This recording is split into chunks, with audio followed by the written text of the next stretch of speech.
Marvel at the ingenuity of Metropolis 2, an artistic expression that utilizes hundreds of model cars in a futuristic city. And all aboard as we ride the rails of model trains, as well as authentic life-sized ones, when we usher in Train Days on this edition of Out and About.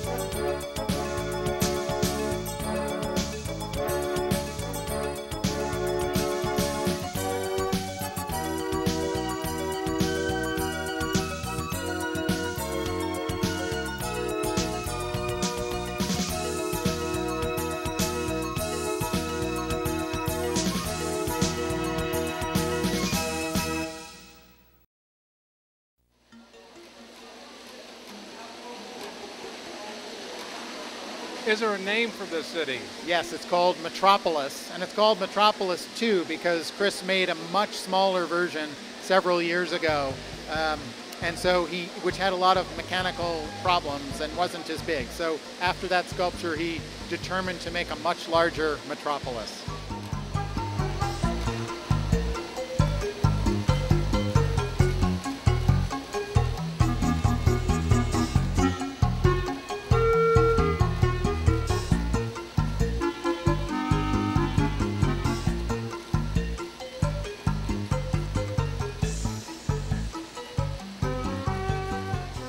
The Los Angeles County Museum of Art unveils a dazzling vision of the ultra-modern city in artist Chris Burden's engaging Metropolis 2.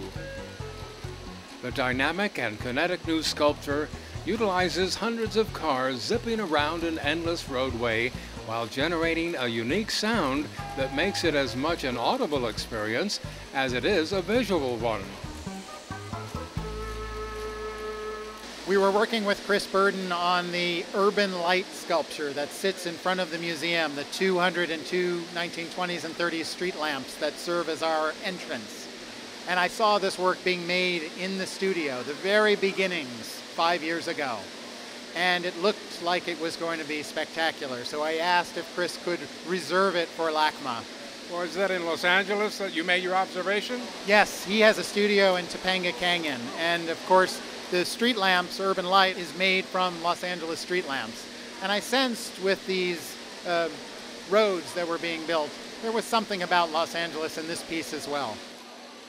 The main theme of Metropolis 2 is a perfect fit for the city of Los Angeles, and the January opening festivities attracted a wide array of art enthusiasts eager for their first glimpse of the high-profile piece.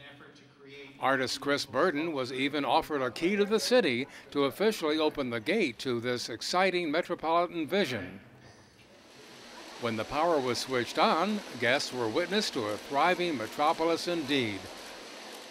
We made an earlier version, a smaller version, called Metropolis, and it was bought out of my studio and shipped to Japan.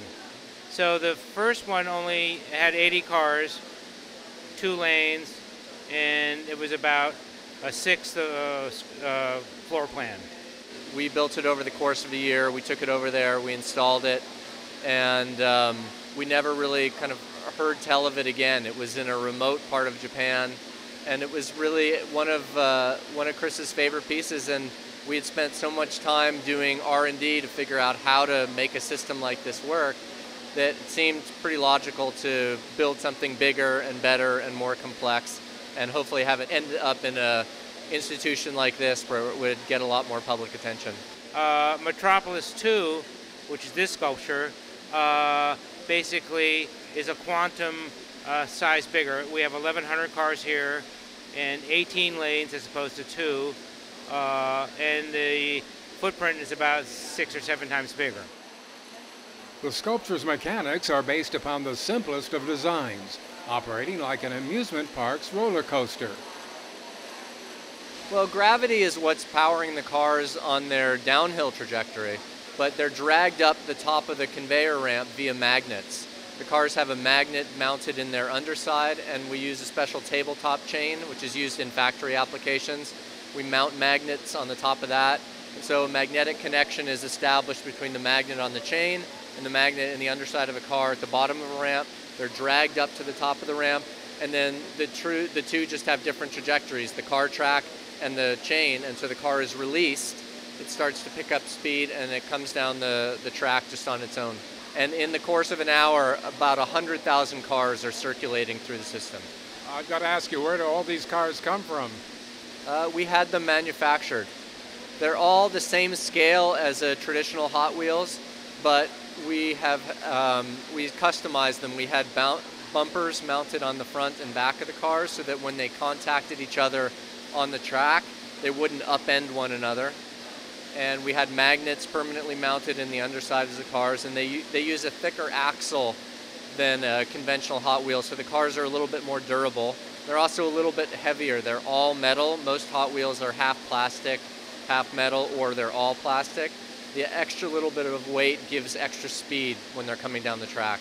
Well, I've certainly seen that none of them have gone off the track or have been flying off in midair here. They're doing pretty well. We spent a long time tinkering and prototyping the actual tracks. The first sculpture, Metropolis, the original Metropolis that went to Japan, we used actual Hot Wheels track, it's composed of short sections of a soft polyethylene, both straight sections and curves.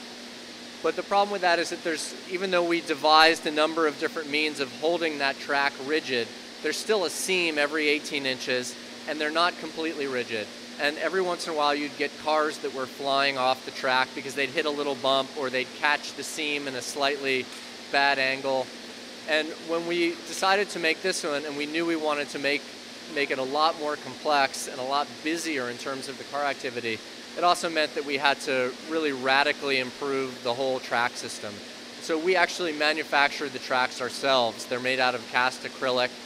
I had a plastic company in LA do the basic cutting for me, and then we did our sort of finished cuts and assembled them as needed on the sculpture. I recognize that the cars are going very, very fast. They're going over 200 miles an hour in scale speed relative to the size of the city.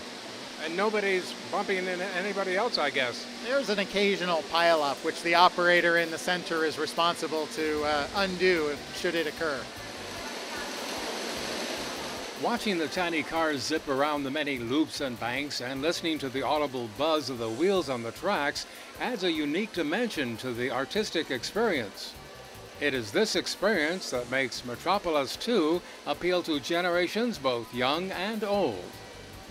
Well, kids love it because most kids have played with Hot Wheels at some point in their lives, and they kind of understand the aspects of this, I think the speed of it. I think they understand that. It's been 5 years getting it from inception to here. I think the public will enjoy it, and I hope it boosts attendance at the museum. Many artists since the 19th century have tried to capture the look and the image of a city. You can think of late 19th century painting in Paris with lights, or Monet's Rouen cathedrals, or Notre Dame. You see Delaunay's pictures of the Eiffel Tower. Many filmmakers have tried to capture the sense of the energy of New York City. It's a hard thing to do, to picture a city, especially one like Los Angeles, which is so spread out. It doesn't lend itself to a simple picture. And I think what Chris has been able to accomplish here is that sense of what a city feels like, the sense of energy.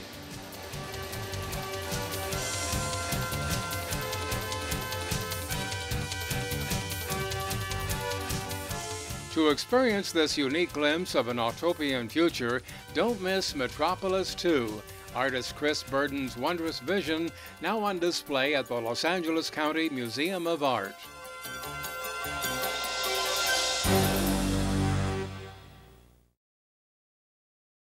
When we return, we'll witness transportation of the past and present when we experience model railroading at the San Bernardino County Museum.